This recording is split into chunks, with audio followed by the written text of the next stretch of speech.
Good morning, friends. Today we are going to take the chapter of problems in CNC. We are closing the subject CNC, and as we know that we are drawing close to the examination. So let us see what are the problems in CNC and how we are going to rectify.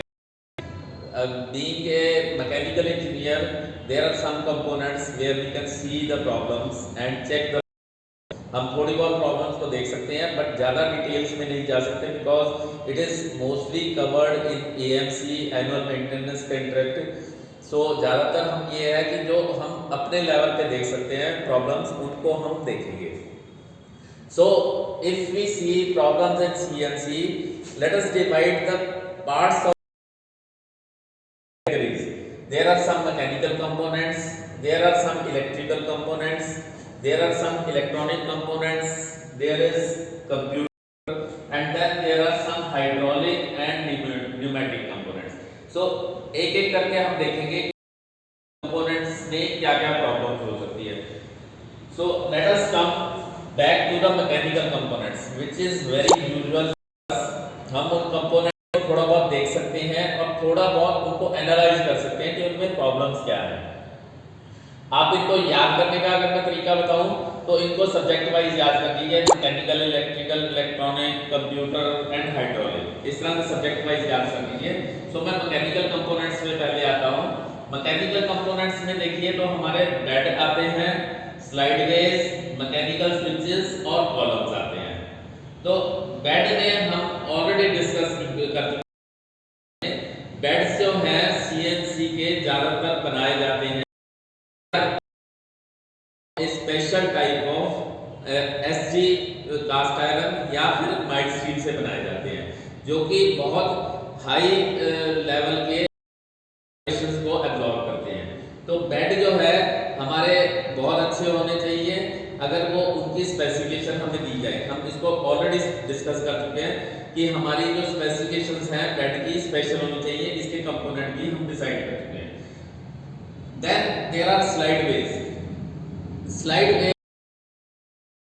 Veg जो है हमारे properly lubricated होने चाहिए। हमने discuss किया था 3 types of slide वे हमने discuss किए थे। न्यूमेटिक, ताकि मेटल टू मेटल कांटेक्ट कम रहे, उसमें बैकलैश कम रहे। तो स्लाइड वेज में हम देखेंगे कि स्लाइड वेज में क्या क्या प्रॉब्लम हो सकती है। स्लाइड वेज में ज्यादातर हमारी जर्की मोशन हो सकती है या फिर स्टिक स्लिप हो सकती है। अगर हमने कंपोनेंट को मूव किया तो या तो वो स्टिक कर गया या फिर वो एकदम से स्लिप कर गया, स्टिक स्लिप मोशन। तो स्लाइड वेज को हम देखेंगे, इसकी लुब्रिकेशन बहुत अच्छे तरीके से करनी होगी, तब हमारे सीएनसी प्रॉपर फंक्शनिंग में रहेगी। There are some mechanical switches, कुछ ऐसे मैकेनिकल स्विचेस होते हैं, लिमिट स्विचेस जो है जिनकी मैं बात करता हूं। यहाँ पे देखिए एक डायग्राम मैंने बनाया हुआ है, थोड़ा फोकस कर लीजिए इसको। ये डायग्राम देखिए, जैसे ये आपकी कन्वेयर बेल्ट चल रही है तो कन्वेयर बेल्ट पे एक कंपोनेंट है, this one is the component, और एक ये है, ये जा रहे हैं इधर से इधर जा रहे हैं। तो जब ये जा रहे हैं यहाँ पे एक स्विच लगा हुआ है जो कि इसको सेंस कर रहा है। जैसे ये कंपोनेंट यहाँ से जाता है इसको मूव कर थोड़ा सा, और यहाँ पे इधर माइक्रो स्विच लगा हुआ है छोटा सा जो इसको प्रेस कर देता है और उसके हिसाब से हमें पल्सेस मिल जाती हैं। जैसे जैसे कंपोनेंट जाता रहता है उसकी पल्सेस मिल जाती है। तो एक तरह का ये लिमिट स्विच है। इस आप कहेंगे कि ये किस तरह से हमारे से सीएनसी से रिलेटेड है। सीएनसी की जब ड्राइव मूव करते हुए एक एंड पॉइंट पे पहुंच जाती है तो वहां पे एक लिमिट स्विच लगा होता है जो कि प्रेस करते हैं और उसको सेंस करते हैं। तो इसी तरह का लिमिट स्विच होता है। अब दिस इज इट्स लीवर।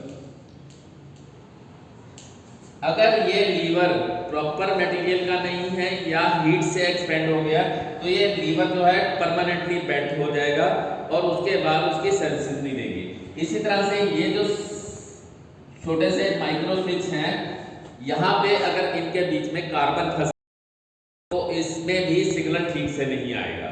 तो इस तरह से हम इन मैकेनिकल स्विचेस में भी प्रॉब्लम देखी जा सकती है। Then there are columns. Columns देखिए, ये इस तरह का कॉलम्स होते हैं, जैसे ही इनकी हीट बढ़ती है क्योंकि we know that CNC is cutting for the 90% of the time, 90% time वो कटिंग में लगाता है, तो ये हीट हो जाते हैं, और हीट होने से क्या होगा कि ये इस तरह से थोड़ा सा एक्सपेंड हो जाएंगे। एक्सपेंड होने से क्या होगा कि टूल जो यहाँ पे है वो टूल इस तरह का टूल जो है थोड़ा सा इस तरह से आपको दिखेगा, तो ये वाला टूल जब बेंड हो जाएगा उसकी एक्यूरेसी में फर्क पड़ेगा। So this is the problem with mechanical components. Then there are electrical component, उसमें स्विचिंग डिवाइसेस हैं। स्विचिंग डिवाइसेस मैंने बता दिया कि यहाँ के बीच में कार्बन फंस सकती है। सॉलिनॉइड्स हैं, सॉलिनॉइड्स जो हैं किसी भी कंपोनेंट को ऑन या ऑफ करने के लिए एक लीवर होता है, लीवर उसके अंदर वो उसको ये लीवर को पुल कर लेता है, कॉइल होती है जो कि उसको पुल कर लेती है लीवर को, तो वो पुल करने से उसको ऑन या ऑफ किया जा सकता है। मोटर ड्राइव प्रॉब्लम क्या हो सकती है, स्विचिंग डिवाइसेस में मैं बता सकता हूँ कि उनमें कार्बन वगैरह फंसी हो सकती है। सॉलिनॉइड्स में जो है वो खराब हो सकती है, वो कॉइल की जो उसकी बाहर की उसकी लेमिनेशन है वो खराब हो सकती है, शॉर्ट हो सकती है। मोटर्स जो है, मोटर्स की फिजिकल कनेक्शन खराब, मोटर्स आज की डेट में थोड़ी रगड़ होती है, ज्यादा खराब नहीं होती है, उसमें एक्यूरेसी की प्रॉब्लम होती है जो टाइम के टाइम हमें कैलिब्रेशन करनी होती है।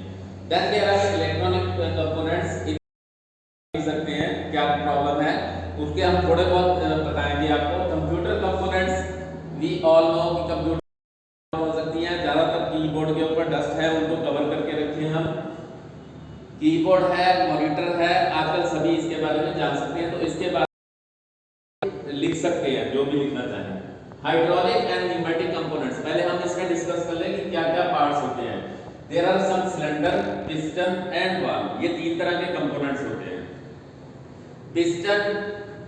Piston, cylinder, valve. अगर हम और न्यूमेटिक में क्या फर्क होता है, हाइड्रोलिक में ज्यादातर लीकेज की प्रॉब्लम होती है, कंपोनेंट में प्रॉब्लम होती है, न्यूमेटिक में प्रेशर बिल्टअप नहीं होता है। तो इस तरह से हम इनमें प्रॉब्लम्स को डिस्कस कर सकते हैं। Stop. Okay, so let us discuss what are the common faults. अब हमने कंपोनेंट्स देख लिए, इनमें कॉमन फॉल्ट्स क्या हो सकते हैं। The question which comes in your examination common faults, their and their remedies, common faults, their causes and remedies, इस तरह से क्वेश्चन आ सकता है आपके एग्जाम में। तो आपको कंपोनेंट्स हम डिस्कस कर चुके हैं, आप उसको क्या करिए, एक टेबल फॉर्म में लिखिए और उनको उनके फॉल्ट्स लिखिए and the common causes and the common remedies जो आप कर सकते हैं। नाउ अब हम बात करें, हमने डिस्कस कर लिए there are sensors, there are switches, relays, motors and hydraulic and pneumatic components. So जैसे हम डिस्कस करें सेंसर में बात करें, सेंसर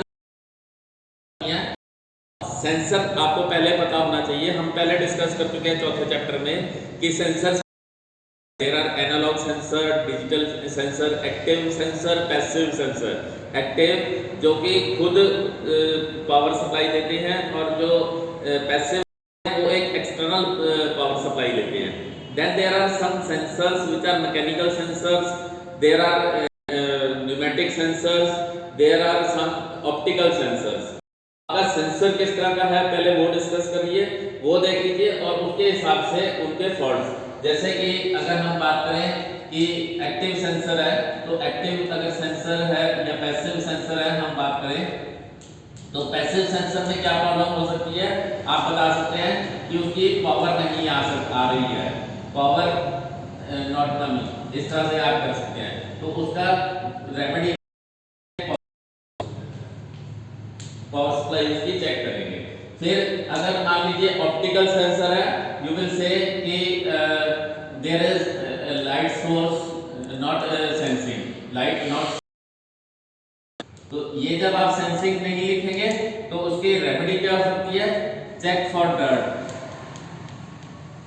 कि उसमें लाइट पास होते वक्त कोई डर्ट तो नहीं आई हुई है या ग्रीस तो नहीं लगी हुई है, ठीक है, या उसके बीच में कोई ऑब्स्ट्रक्शन तो नहीं आया होगा।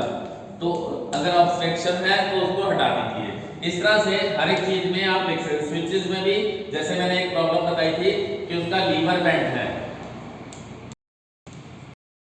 लीवर बेंट, जैसे पिछले मैंने अभी बताया था, तो लीवर बेंट में आप बता सकते हैं कि उसकी रेमेडी क्या है, रिप्लेस लीवर,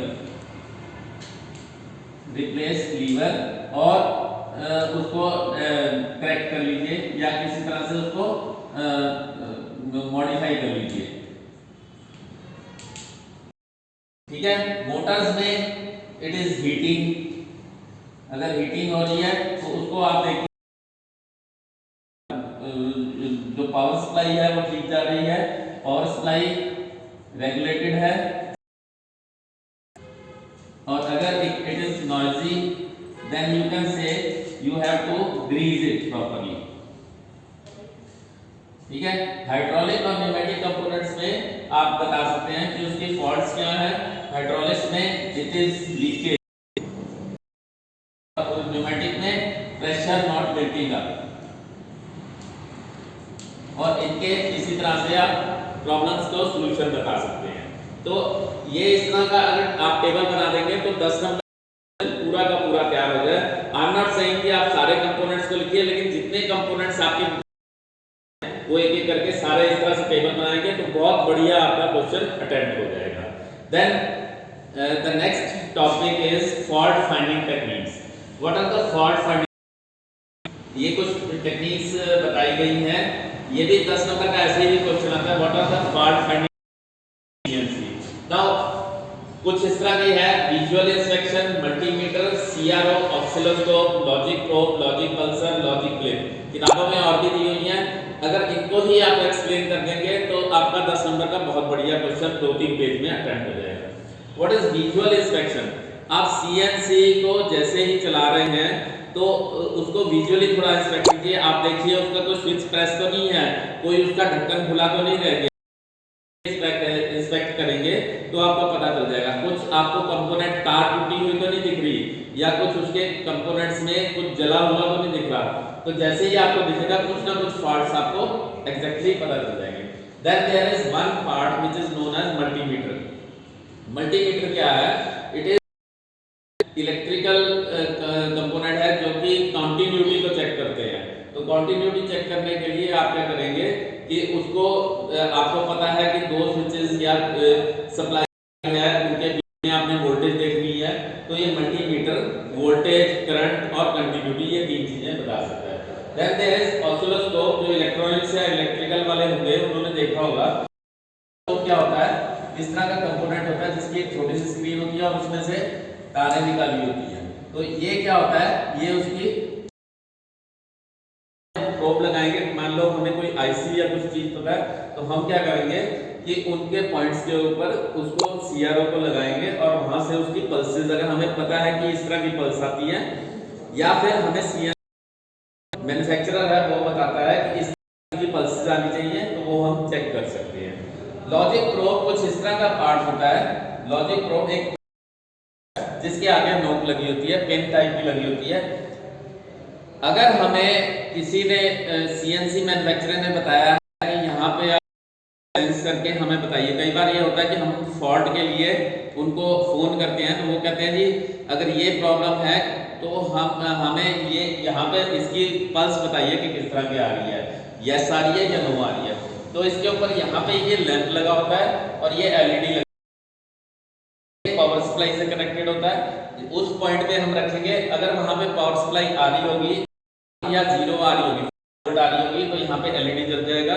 इस तरह का लॉजिक प्रोब वो 3-4 पॉइंट पे हमें बताएगा, तो हम उसको चेक करके उसको बता देंगे, so that he can analyse the problem. Logic Pulsar, ये पल्स देने के लिए है। मान लीजिए इसमें सीएनसी हम बंद कर देते हैं, उसका इलेक्ट्रॉनिक पार्ट बंद कर देते हैं और बाहर से उसको पल्स देते हैं। लॉजिक क्लिप एक क्लिप होता है, चिमटी टाइप का होता है, जो कि उसके आईसी के ऊपर लग जाता है। तो ये कुछ फॉल्ट फाइंडिंग टेक्निक्स हैं जो कि हम यूज कर सकते हैं। Okay, then one question comes online fault finding techniques. कुछ किताबों में इसको फॉल्ट फाइंडिंग टेक्निक्स दिया है, ये भी 10 नंबर का क्वेश्चन एज इट इज आता है। ऑनलाइन मींस कि लाइन चल रही है, ऑनलाइन है, मशीन चल रही है, फॉल्ट करनी है। तो फॉल्ट कैसे ढूंढेंगे जब मशीन चल रही है, तब तो हमारे लिए बहुत मुश्किल है। So there are some visual things you can automatically guess कि क्या हो सकता है। या तो उसका कंप्यूटर हमें हेल्प करेगा, या फिर हम उसके क्या करेंगे कि उसके कैमरा से उसको स्कैन करेंगे कि क्या उसमें प्रॉब्लम हो सकती है।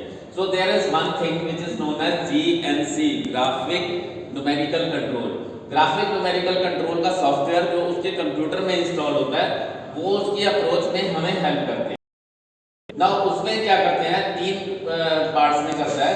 One is optimization of tool path. हमारा टूल जो है ये मान लीजिए होल करते हैं, तो वो क्या है, यहां से यहां, यहां से यहां, यहां से इस तरह से जा रहा है। तो ऑप्टिमाइजेशन ऑफ टूल पाथ में क्या है, ये GNC सॉफ्टवेयर बताता है कि नहीं जी, ये 1 से 2 3 4 इस तरह में जाने की बजाय ये 1 से 4 5 इस तरह से जाता, तो इसकी जो है आपका सॉफ्टवेयर जो है ज्यादा इकोनॉमी में होगा। Verification of tool path, verification में इसी तरह से सपोज 1 2 3 4 आप जा रहे हैं,